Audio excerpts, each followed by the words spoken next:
Kasi right now, the way to drive sales talaga, or maybe I will be wrong. So, is through like affiliate marketing, di ba? So, and if I understand it correctly, may ganun din kayo. So, paano naman kayo maiiba in terms of your other competitors with regards to this kind of marketing strategy? Well, of course, no, because of the ongoing trend in terms of marketing, affiliate, and everything. Of course, we will give them competitive percentage every time, of course, they sell the products and everything. What we can promise is that sa dami ng challenges sa affiliate marketing ngayon, especially with the fulfillment, we will make it really efficient for our end customers para magkaroon sila ng satisfaction na dumadating ang products on time. And at the same time, because of the effort of the affiliate marketers, we will make sure that they also get paid on time. Kasi maraming mga challenges sa ganyan that yung culture namin dito sa Ascendra, gusto namin tumagos sa general market. Kahit na hindi ka network marketer ng Ascendra just by being an affiliate or just by being a promoter of these products and using your particular link towards selling the products, makukuha mo din ng maayos yung compensation na dapat para sa iyo. And that we can promise because we are able to deliver that to our distributors.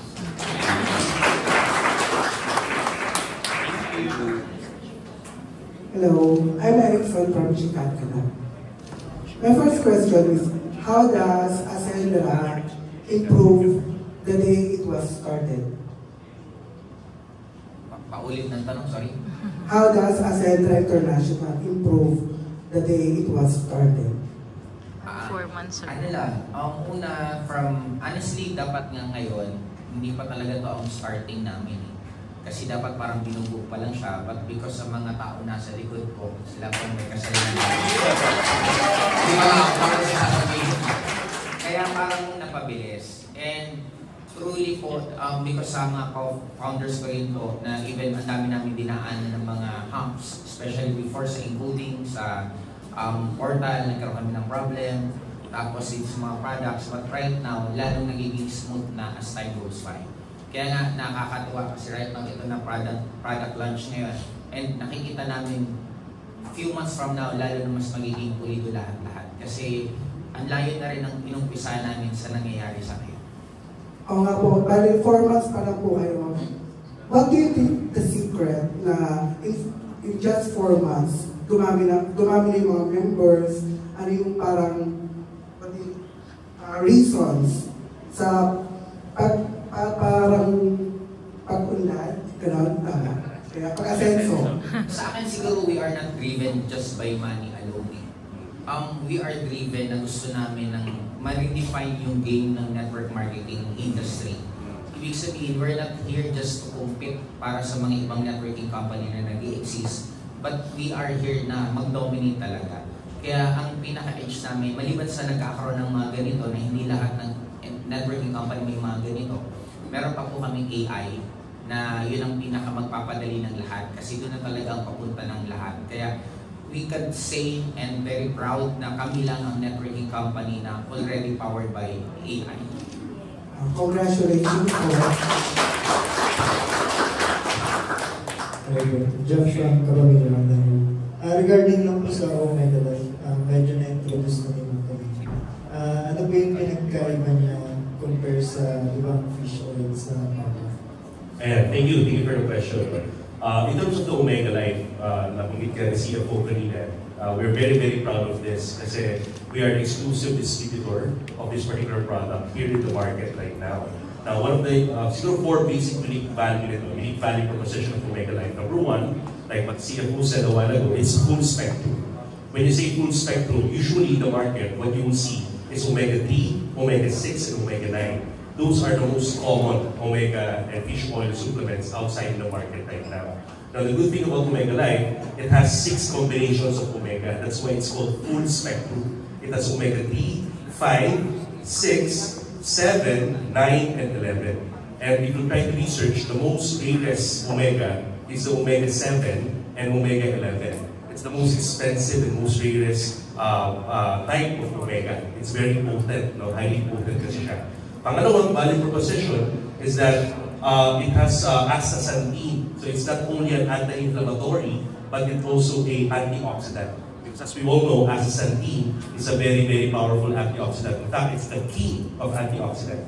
And then third is yung ating Optigel delayed release formula. Most of the salmon oil outside, when you take them, kasi dati uminom talaga ako, user ako ng salmon oil kasi may hereditary kami ng high blood, hypertension, no? So para to balance sa cholesterol level, nag-take talaga ako niya. Usually pag take ka, yung gastric reflux, tapos pag tighay mo medyo malansa. No? So the good thing about Omega Life, because of the patented Optigel delayed release formula made by Catalent in Italy, it is actually having a delayed release. Sa pag-take mo, hindi siya natutunaw on the stomach, on the acid of the stomach. Nag-absorb siya sa small intestines natin. So, mas mabilis ang potency, ang absorption, mas maganda. Yun yung Optigel delayed release. And last, yung napag-intisiyan ko kanina, yung source. So, the raw material is actually coming from the fjords of Norway. So, yun yung mga fjords, yung mga inlet of waters where the water is cold, nutritious, doon nahamok yung mga sashimi grade salmon na manufactured sa Italy and then delivered to us here in the Philippines as Omega Life. So those are our value proposition, uniqueness of Omega Life compared to any other salmon. Curious question, how did you end up with these three products po as parang launching product?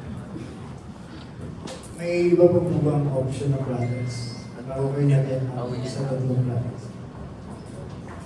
Well, for one, no, since nag-research kami ng barley, just to start with, ang nasa mindset namin nung una, the easiest way for us as a jumping point for the industry is barley. Because number one, barley is already well known, sabi nga ng iba, what sets us apart. But if we come up with the same barley as what's available in the market, edi parang wala na kaming unique value or unique selling proposition. So, we came up with the idea na, yun nga, nagpa-research kami, comparative analysis, because ang research namin, ang barley sa Philippines parang na siyang kape. Yung kape, kahit ano-anong mga brand, iniinom ng Pinoy, ganoon na siya ka-accepted. So yung barley, one, there is a real market for that. It's just a matter of coming up with a really unique, really something far ahead or sabihin na nating lamang sa mga existing. That's why we came up with the barley or best barley. Barley fusion naman, matagal nang ni-research ni CFO. May mga infused na iba't ibang mga active ingredients. And of course, ang gusto namin gawing flagship product talaga sa tatlong ko, yung Omega Life. Because number one, there's a growing market in the Philippines, lalo na yung mga cardiovascular diseases. And people nowadays are looking for something that they can use naturally, yung hindi na synthetic. And because our provider, quality rin siya mag-produce, ang nakausap nating supplier is one that is really for quality. And kaya kami nag-come up sa 3 best products for now. And then we're coming up with another or 2 this coming December and January. Yeah. Yun yung kwento.